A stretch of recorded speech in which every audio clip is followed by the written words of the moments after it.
Egg fried rice చేసుకుందాము. First eggs అన్నీ ఇలా కొట్టుకొని మనం ఆమ్లెట్ వేసుకోవాలి. 7 ఎగ్స్ తీసుకున్నామండి. ఇందులో కొంచెం ఉప్పు వేసుకోవాలి, కొంచెం కారం వేసుకోవాలి, కొద్దిగా లైట్గా కొంచెం పసుపు వేసుకొని మనం గిల్ల కొట్టుకోవాలండి. కొంచెం ఆయిల్ వేసుకుందాము.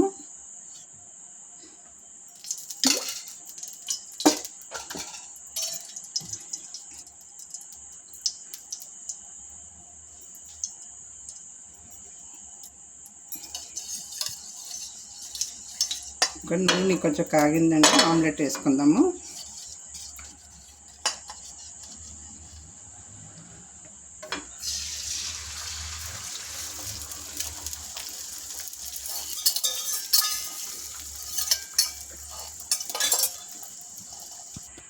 ఈ ఆమ్లెట్ వేసుకున్నామండి. ఆమ్లెట్ రెడీ అయింది. ఇది ఒక పక్కన పెట్టుకుందాం మనము. తర్వాత ఇది పెట్టుకుందాం పొయ్యి మీద. ఇప్పుడు ఆమ్లెట్ పక్కన పెట్టుకున్నాం కదా. ఇప్పుడు మూకుడు పెట్టి పొయ్యి అంటించుకొని దీనికి ఉల్లిపాయ ముక్కలు అవి వేగించుకోవాలండి. కొద్దిగా నూనె పడుతుంది.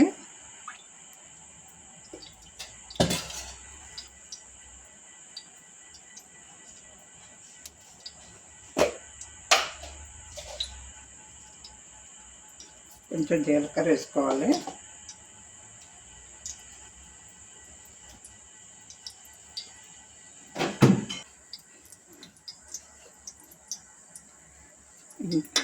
జీలకర్ర వేసుకున్నామండి. ఇప్పుడు కొంచెం ఉల్లిపాయలు, పచ్చిమిరపకాయ ముక్కలు వేసుకోవాలి. కరివేపాకు వేసుకోవాలి.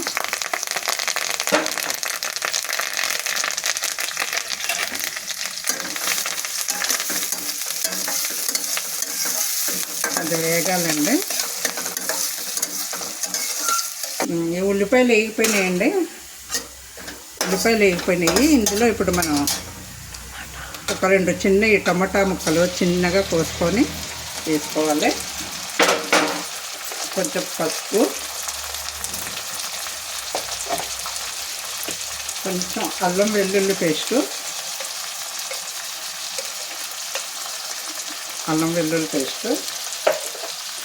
కొంచెం ఉప్పు,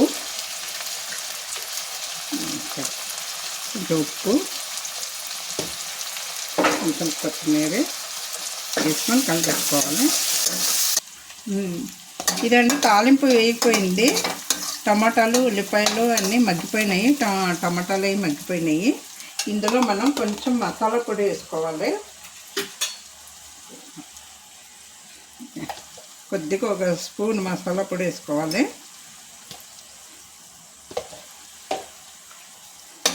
తర్వాత కొంచెం కరివేపాకు చిన్ని ముక్కలుగా కోసుకొని ఇలా వేసుకోవాలి. వేసుకున్నాక ఇవి మనం ముక్కలు చేసుకున్న ఆమ్లెట్ని చిన్న ముక్కలు చేసుకున్నాము. మనము ఎవరికి ఇష్టం వచ్చినట్టు వాళ్ళు ముక్కలు చేసుకోవచ్చు. ఇలాగా ముక్కలు చేసాము. ఇందులో వేసుకొని కలపెట్టుకోవాలి.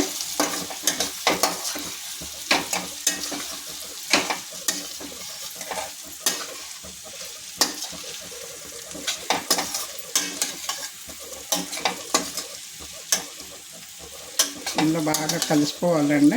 ఒక నిమిషం ఇలా మగ్గనివ్వాలి. మగ్గనివ్వండి. కొంచెం మగ్గిపోయిందండి. ఆమ్లెట్ ముక్కలు కూడా వేసాక 1 నిమిషం ఇలా మగ్గనివ్వాలి.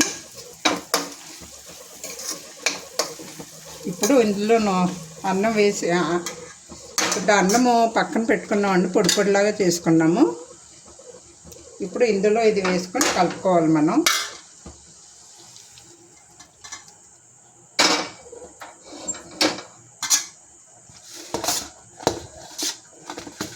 ఇలా కలుపుకోవాలి. ఎగ్ ఫ్రైడ్ రైస్ అయిపోయిందండి. కలిపేసాము. ఇది ఒక గిన్నెలోకి తీసుకుందాము.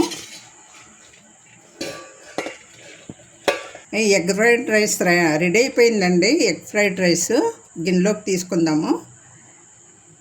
మీరు ట్రై చేయండి.